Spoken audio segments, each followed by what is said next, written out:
Hey guys, how's it going? Hope you're doing well. My name is Crown, and today I'm going to read you some very interesting stories that I hope that you're gonna love. And now, without further ado, let's go!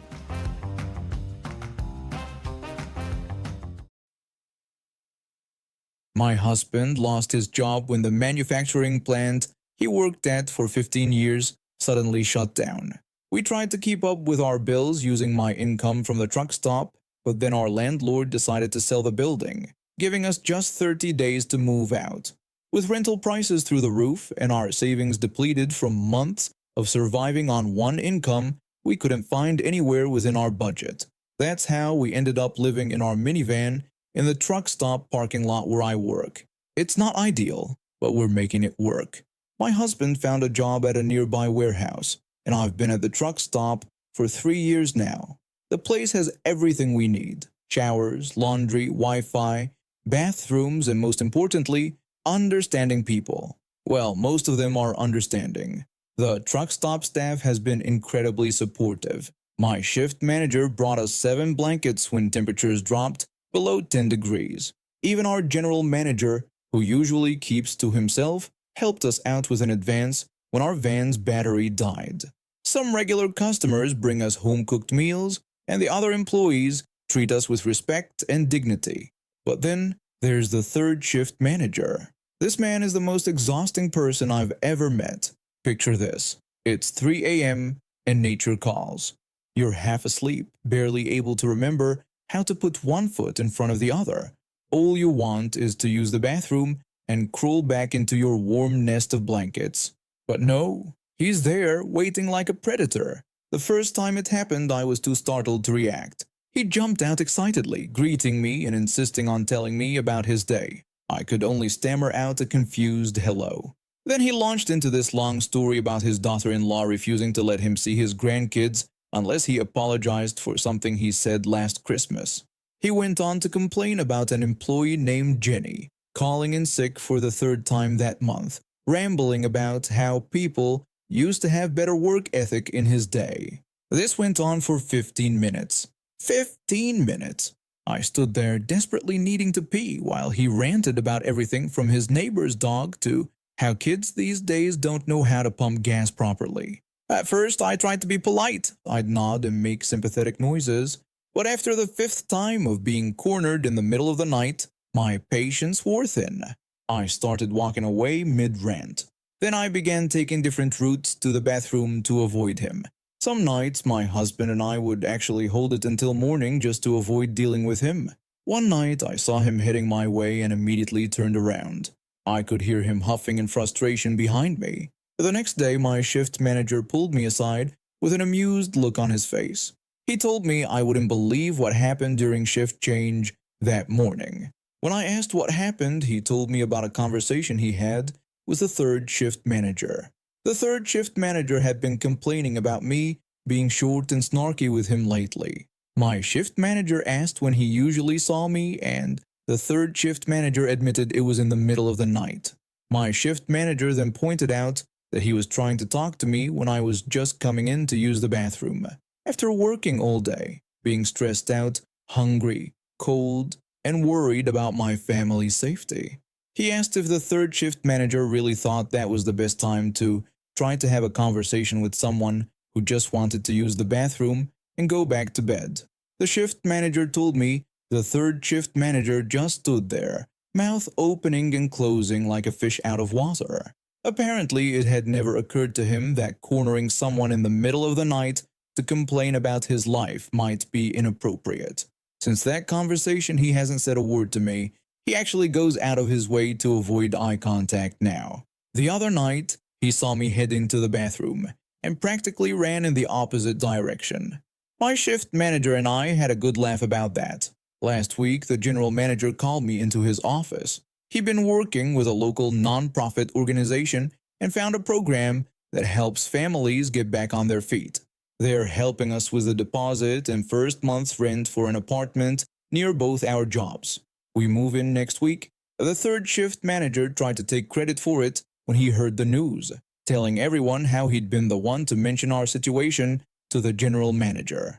But the general manager quickly put him in his place, stating that he'd actually heard about our situation from the second shift manager months ago, and that the third shift manager had been too busy complaining about his daughter-in-law to notice we needed help. I've never seen someone turn so red so fast.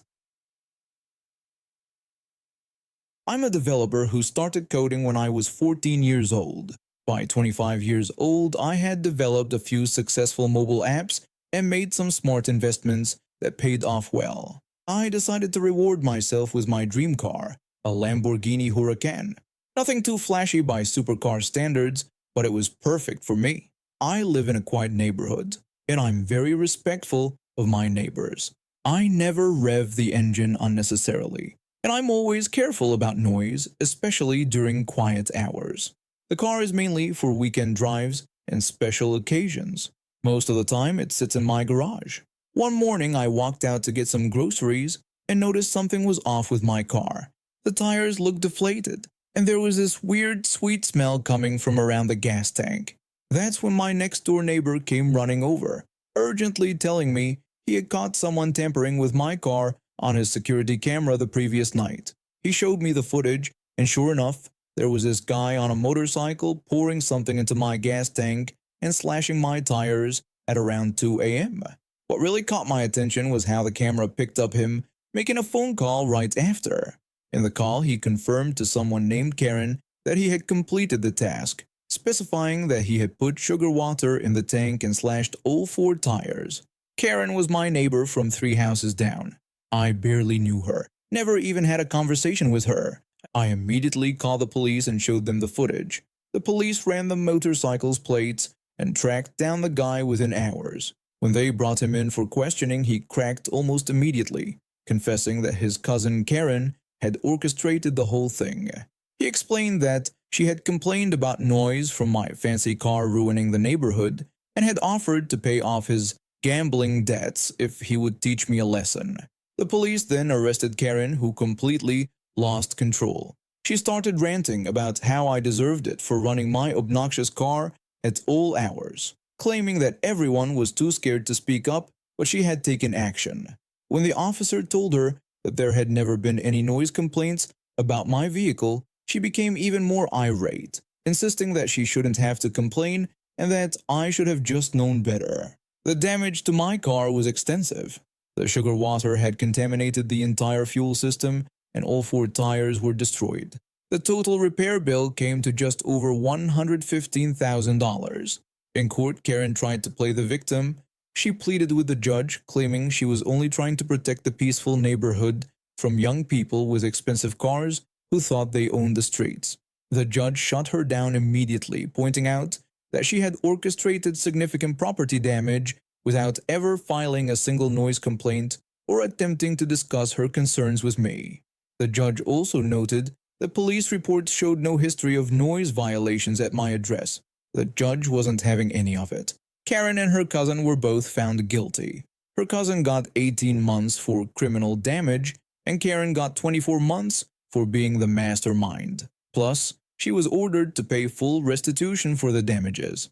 Karen had to sell her house to pay me back. Turns out she had remortgaged it recently and didn't have enough equity to cover the damages any other way. The day she moved out, I saw her loading up her moving truck and she couldn't even look in my direction. My car is all fixed now and I actually got to know my other neighbors better through this whole ordeal. They all told me they never had any issues with noise from my car, and some even shared their own stories about Karen's previous attempts to control the neighborhood. The funny thing is, the new family that bought her house has a teenager who plays drums. I can hear them practicing every evening, and you know what? None of us mind at all. I've been working in corporate offices for over a decade now, and I've seen my fair share of ridiculous rules. But nothing quite compares to what happened at my current workplace about 6 months ago. I'm a senior project manager, and I've always been known for getting things done efficiently. That is, until our new department head arrived. From day one, she made it clear that she was going to revolutionize our workplace culture. Her first target? Break times.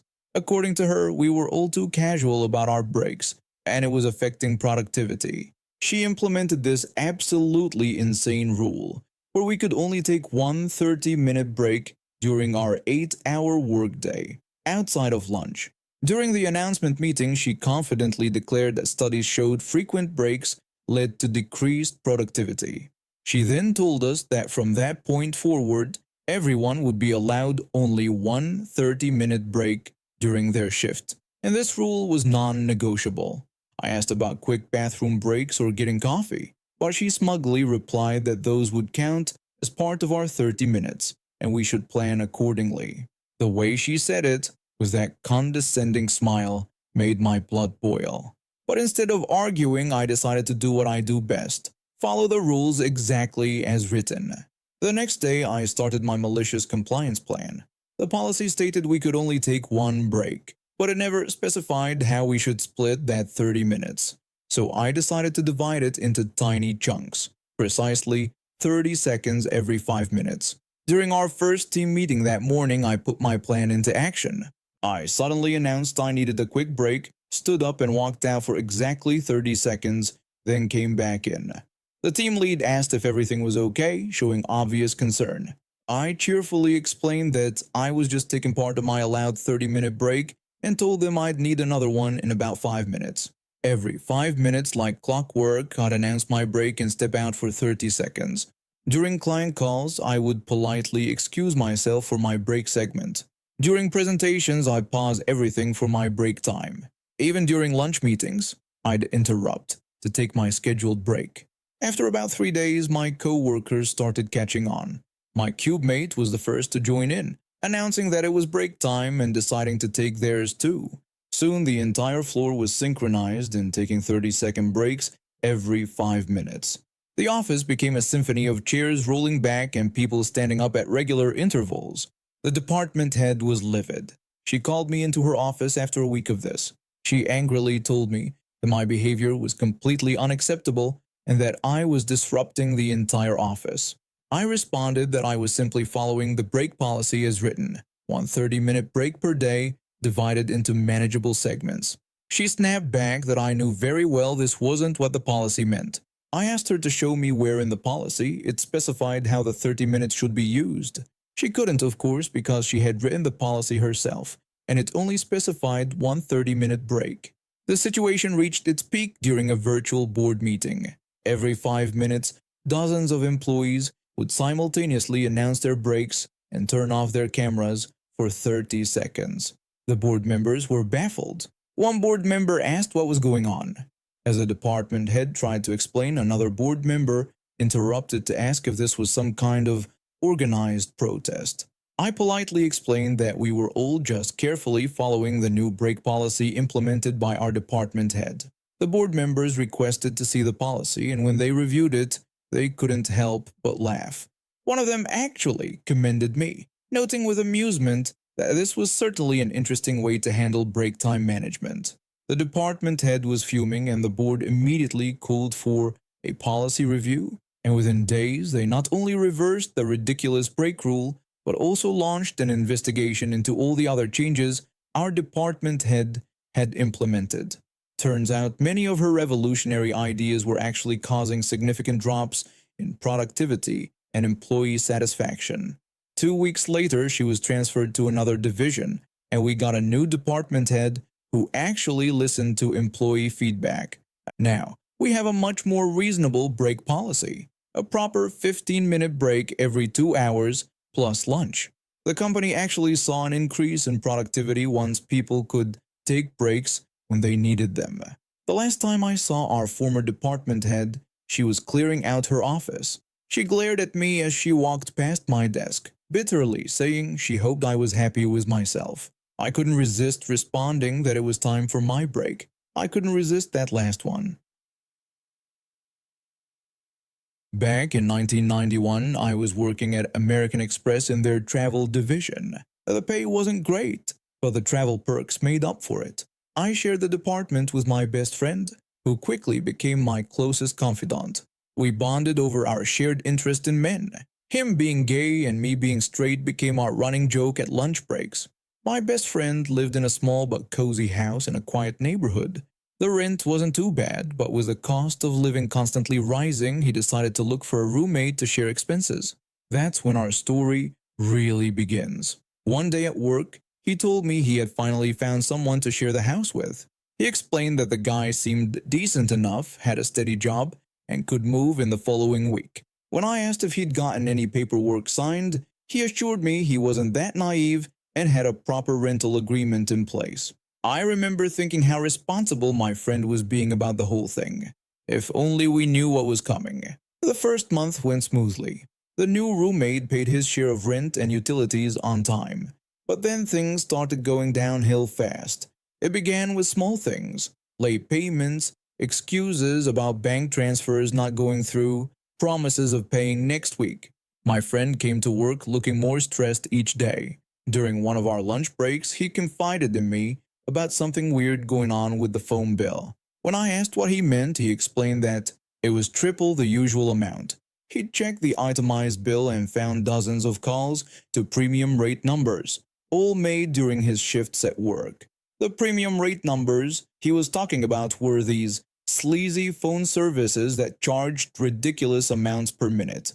This was before the internet was widespread, and these numbers were notorious for running up massive bills. When my friend confronted the roommate about it, things got ugly. The roommate claimed the calls could have been made by anyone. My friend pointed out that they were all made when he was at work, and the roommate was the only one home. The roommate just demanded proof and refused to pay for something he claimed he didn't do. This went on for 2 more months. The roommate stopped paying his share of rent entirely, claiming he needed the money for more important things. The phone bills kept piling up, and my friend was drowning in debt that wasn't even his. Finally, after another heated argument, my friend had enough. He told the roommate to move out by the end of the month, saying this wasn't working. The roommate tried to argue that he couldn't be kicked out, claiming he had rights. My friend shut him down by pointing out that he had violated the rental agreement multiple times. The roommate stormed out that night, leaving all his possessions behind. He probably thought this would prevent my friend from renting the room to someone else. What he didn't expect was my friend's next move. My friend took him to small claims court for the unpaid rent and phone bills. He had everything documented: the rental agreement, copies of the phone bills, proof of the roommate's payment history, or lack thereof. The judge ruled in his favor. When they were leaving the courthouse, the roommate made his final mistake, declaring that he wouldn't pay anything and that my friend couldn't keep his stuff either. My friend looked him dead in the eyes and said nothing. The roommate probably thought he'd won some sort of victory there. He was wrong. That weekend, my friend called to ask if I wanted to help organize a garage sale. When I asked what he was selling, he told me he was selling everything that entitled jerk had left behind. The garage sale was a gold mine. The roommate had quite a collection of electronics, expensive clothes, and various other valuable items. My friend priced everything dirt cheap to sell quickly. People were practically fighting over the bargains. By the end of the day, every single item was gone. My friend counted the money. He'd made almost 3 times what the roommate owed him. It was all completely legal. The roommate had abandoned his possessions, and my friend had a court judgment against him. A week later, the roommate showed up at the house, presumably to collect his things. When he asked where all his stuff was, my friend casually told him he'd sold it. Just as the roommate had said, he couldn't keep it. The roommate exploded, shouting about how the stuff was worth thousands of dollars. My friend simply told him he should have paid his bills and wished him a nice day. The roommate's face turned several shades of red before he stormed off, never to be seen again. My friend used the extra money to upgrade his home security system and treated himself to a nice vacation using our American Express travel perks. Every time we traveled together after that, we joke about how his ex-roommate's clothes funded our airport cocktails. And now we have reached the end of today's stories. Thank you for watching, and see you next time.